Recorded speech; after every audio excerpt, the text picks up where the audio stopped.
They're small, hooded, and constantly on the hunt for droids. But the Jawas left a big impression. These mysterious desert dwellers from Tatooine didn't get much screen time, but their glowing eyes, tattered robes, and strange language made them instantly unforgettable. One word, Utinni, became iconic. Hi, I'm Alex, and welcome to Star Wars Relics. The Jawas felt native to Tatooine and helped make the galaxy of Star Wars feel lived in and real. They even beat the Empire to R2-D2, kicking off one of the most important chain reactions in the saga. Today we're taking a closer look at the original Kenna Jawa action figure, one of the smallest in the line, but packed with personality and collector history. Once R2-D2 reaches the rocky hills of Tatooine, he's not alone for long. Hidden among the rocks, glowing eyes watch his every move. The tension builds, it feels like R2 senses something's wrong, but by then it's too late. A Jawa suddenly pops up and hits him with an ion blaster, stunning him on the spot. With the scene secure, more Jawas emerge, young and old alike, swarming around their new prize. These mysterious robed figures are the first aliens we encounter in Star Wars, and they speak a completely alien language, untranslated and strange. They haul R2 away to their sandcrawler, a massive rusted transport that rumbles across the desert like a mechanical fortress. Before bringing him on board the sandcrawler, they attach a restraining bolt with what feels like routine. It's clear they've done this many times before. Far from primitive, the Jawas are highly familiar with droid technology. They scavenge the desert for unclaimed and vulnerable droids and resell them. Eventually, the sandcrawler arrives at its destination, a remote moisture farm in the Tatooine desert. Inside, a Jawa with some authority begins selecting droids from their inventory, lining them up outside for sale. It's a routine operation, clearly something they've done many times before. When the local farmer, Owen Lars, steps forward, he picks a protocol droid to help with translation and an astromech for utility work. The deal seems done until the astromech breaks down moments after purchase. Fortunately, the Jawas have another astromech on hand. Crisis averted, everyone's happy, and the Jawas move on. When we catch up with the sandcrawler again, it's burning. Clearly it has been attacked. Obi-Wan quickly deduces that they had been murdered by Imperial stormtroopers. When our heroes arrive in Mos Eisley, we see that Jawas are everywhere. This guy totally strikes me like a car guy. For the rest of their on-screen time, they fill out the background. Outside the cantina, inside the cantina, when our heroes sell their speeder, on the way to Docking Bay 94, and the last time we see them on screen is when the Millennium Falcon blasts its way out of Mos Eisley. Great shot, it feels like Han is doing the equivalent of a peel out. We don't see any Jawas in The Empire Strikes Back, but in Return of the Jedi, our beloved scavengers make a comeback. When R2 and 3PO are brought before Jabba, one Jawa can be seen fanning the hut, while two more are visible across the room. They pop up constantly in the background, and whenever someone is dropped into the Rancor pit, the Jawas are front and center, eagerly watching the show. However, whenever trouble seems to pop up, they are nowhere to be seen. When Boosh shows up, they are around. However, when the thermal detonator comes out, they're gone. When Luke confronts Jabba, we can see a glowing pair of eyes behind him. We don't see any until Luke is in the Rancor pit. Once again, they're front and center, taking in the show. Once the Rancor is dead, our heroes are brought before Jabba. Two Jawas are present when they're brought in and follow them out. On the barge, there are these two Jawas, by Jabba. They stick pretty close to him, but once Leia starts strangling Jabba, they're nowhere to be seen. The Jawas feel completely authentic to the Star Wars universe. In the hands of another filmmaker in the 1970s, desert scavengers could have easily ended up looking overly sleek, futuristic, but instead we get these robed, glowing-eyed creatures that feel grounded in their environment. Their glowing eyes peer out from the shadow of their hoods, and because we never see their faces, they remain mysterious and alien, yet strangely human-like. They speak their own high-pitched, fast-paced language known as Jawa'ese, but they clearly understand Basic. The Jawas come across as a nomadic tribe, roaming the deserts of Tatooine aboard their massive sand crawlers, giant rusty fortresses on treads that seem like home, transport, and mobile junkyard all in one. Interestingly, Ben Burtt, using recordings of the Zulu language, ran them through a proverbial blender and crafted the Jawa language from the pieces. The result was pure gold. Just imagine if the Jawas had spoken English. Would they have felt as alien?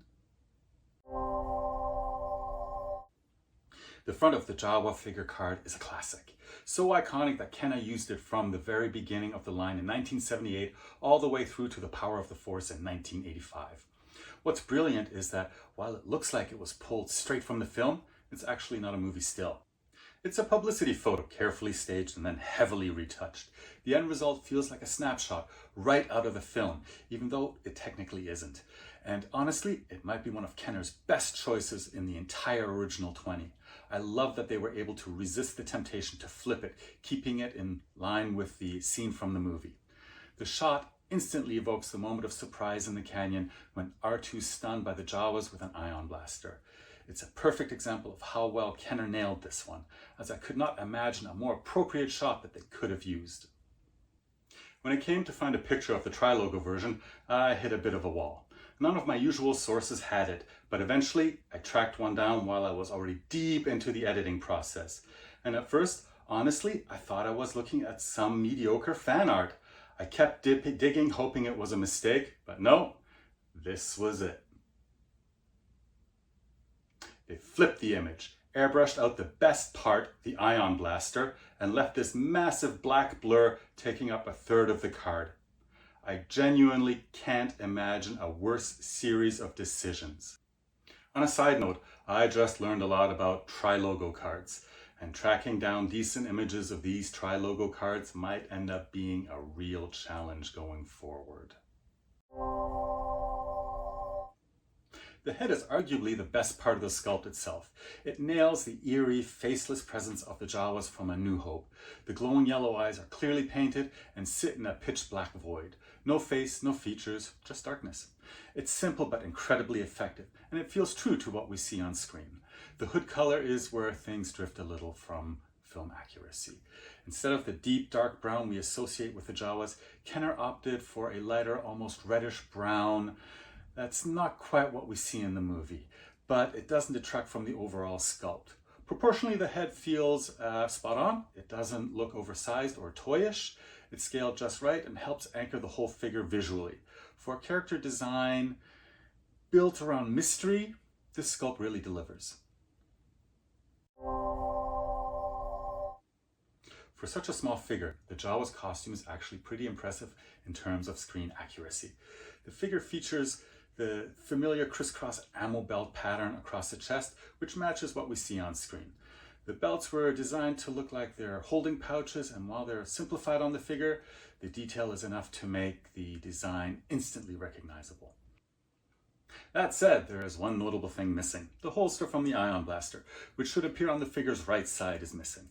However, this may have been an intentional choice. Originally, the Jawa came with a vinyl cape, and that holster would have been completely covered by it. If Kenner considered it a necessary detail for something that wouldn't be seen, that could explain the omission. As for the coloring, Kenner went with a lighter reddish-brown plastic for the hood and robe, noticeably different from the dark, dusty browns seen on screen. It was likely a cost-saving decision, possibly reusing some materials used for the Obi-Wan Kenobi figure, which, while not an exact match, it was probably considered close enough at the time.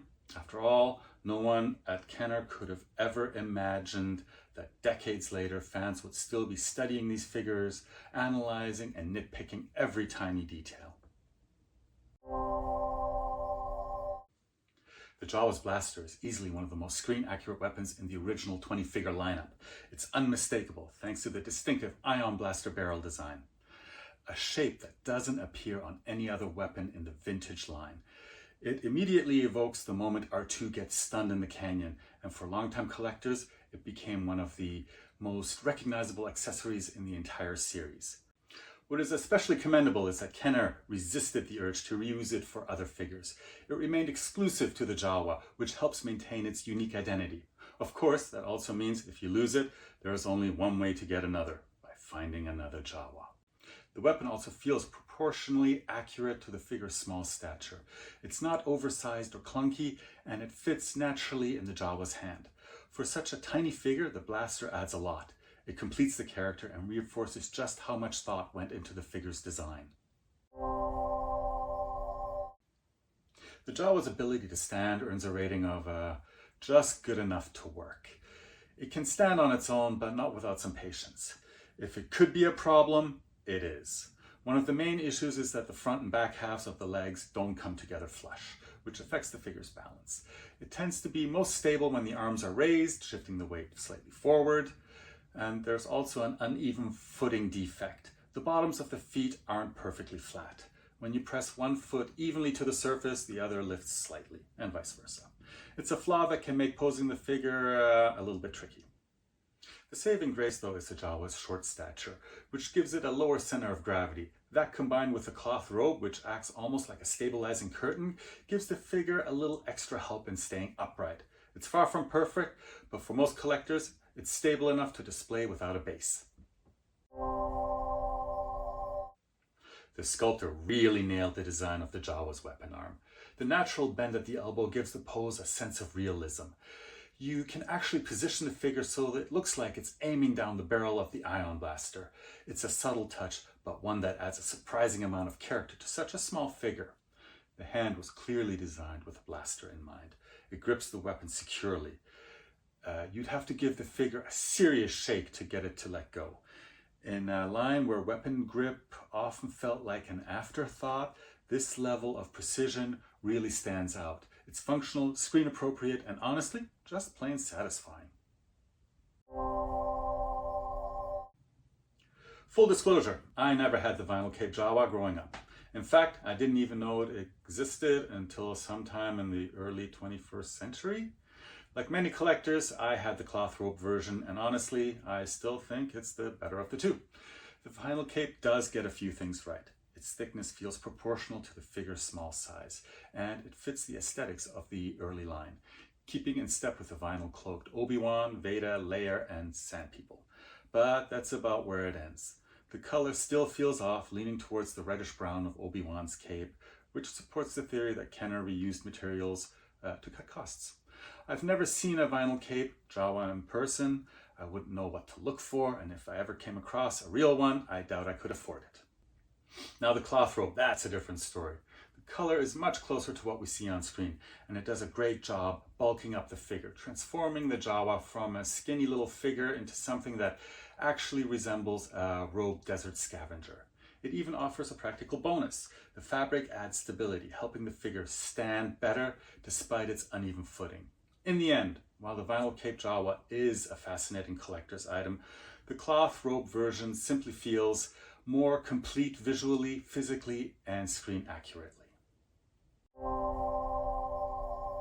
A quick break from Jawas to talk about something that matters just as much as sandcrawlers and restraining bolts. Relationships. At Fresh Solutions Therapy, we help people navigate the tricky stuff. Whether it's with your partner, your parents, your friend, or a coworker, we work on communication, boundaries, rebuilding trust, or just learning how to understand each other again. So if you're ready to reset a relationship, we have the team that can definitely help you. So reach out for your free 15-minute consultation. And no, Jawas aren't great at communication, but you can be. When the Jawa was first released in early 1978, it came with a vinyl cape, just like Vader, Leia, Obi-Wan, and the Sand People, but its small size made it feel like less of a value compared to the other figures on the shelf. The vinyl cape didn't help much. The figure was still looked narrow and underwhelming next to the characters with more substantial costumes or accessories. The sculpt itself is solid in isolation. The head has great detail, the arms are well posed, and the blaster is excellent, easily one of the better designed weapons in the early lineup. But when all the parts come together, the figure ends up feeling unusually thin and stiff. Kenner seemed to recognize this early on. Later that same year, they made a smart adjustment. They replaced the vinyl cape with a cloth robe. It was a small change, but it made a huge difference. The cloth robe added texture, and most importantly, volume. It gave the Jawa a more natural silhouette and made it feel like a more complete premium figure. Suddenly, it looked like it belonged alongside the rest of the line and was worth the same price.